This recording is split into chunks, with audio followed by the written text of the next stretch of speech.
उस दृश्य के बारे में सोचकर अब भी मेरी रीढ़ में सिहरन दौड़ जाती है। मैंने सपना देखा कि मैं अपने चचेरे भाई रचित के घर पर था, जहां हम एक ही बिस्तर पर एक साथ सो रहे थे। आधी रात के समय अचानक मेरी आंख खुली और मैंने देखा कि हमारे बिस्तर के ठीक ऊपर पंखे के चारों ओर एक मृत शरीर घूम रहा है। मैं बहुत डर गया था और एक भी शब्द नहीं बोल सका। शायद स्लीप पैरालिसिस हो गई थी। मैं अपने चचेरे भाई तक पहुंचने और उसे जगाने के लिए अपनी पूरी ताकत लगा रहा था, लेकिन मैं बिल्कुल भी हिल नहीं सका और अचानक उसका शव मेरे ऊपर आ गिरा और उसका मुंह खुला रह गया। निराश, डरा हुआ मैं जाग उठा और मेरी सांसें फूलने लगीं। मुझे पसीना आ रहा था। मैंने छत की ओर देखा और कुछ नहीं पाया। ओह, राहत की सांस।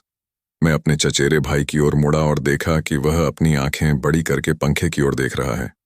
उन्होंने कहा, कुछ ना बोलो भैया, मैंने भी देखा उसे। कुछ मत कहो भाई, मैंने भी उसे देखा था। मैंने लगभग अत्यधिक डर से अपनी पैंट गीला कर दिया और अगले ही पल मैं सचमुच जाग गया। यह एक सपना था जो मैं एक और सपने के भीतर देख रहा था। यह सुनिश्चित करने के लिए कि आखिरकार यह खत्म हो गया, मुझे सचमुच खुद को थोड़ा सा काटना पड़ा।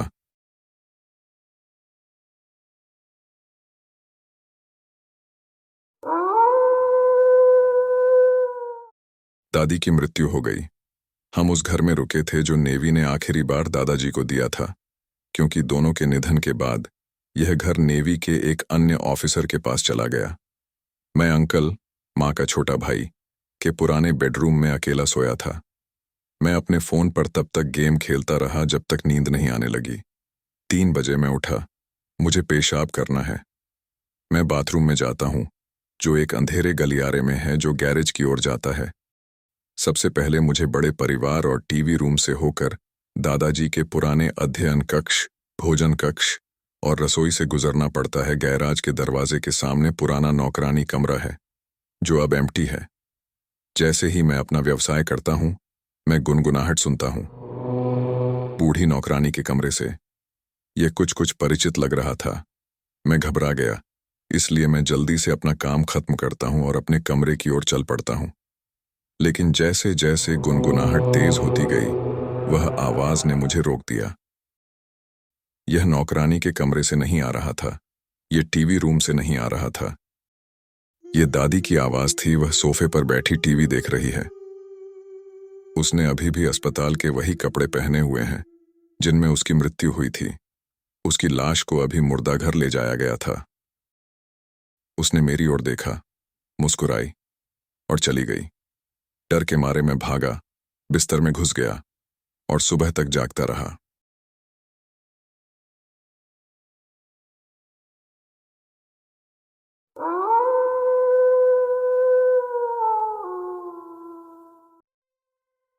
जब मैं लगभग 10 वर्ष का था तो मेरी माँ मुझे एक डॉक्टर को दिखाने के लिए शहर ले गई। वापस आते समय उसने कुछ गलत मोड़ लिए और हम एक खराब जगह में पहुंच गए। भयभीत होकर उसने खिड़की नीचे कर ली और दूसरी कार में बैठे एक अच्छे कपड़े पहने लेकिन डरावने दिखने वाले अजनबी से रास्ता पूछा। बस मेरे पीछे आओ मैडम, उसने कहा। मैं भी वहीं पास में रहता हूं और बस घर जा रहा हूं। वह अपनी कार को पूरी तरह घुमाने के लिए आगे बढ़ा। मेरी माँ ने इस बारे में कुछ कहा कि उन्हें विश्वास नहीं हो रहा था कि वह इतना अच्छा था कि वह हमारे लिए अपने रास्ते से हट गया, और उसने पीछा करने के लिए अपनी कार मोड़नी शुरू कर दी।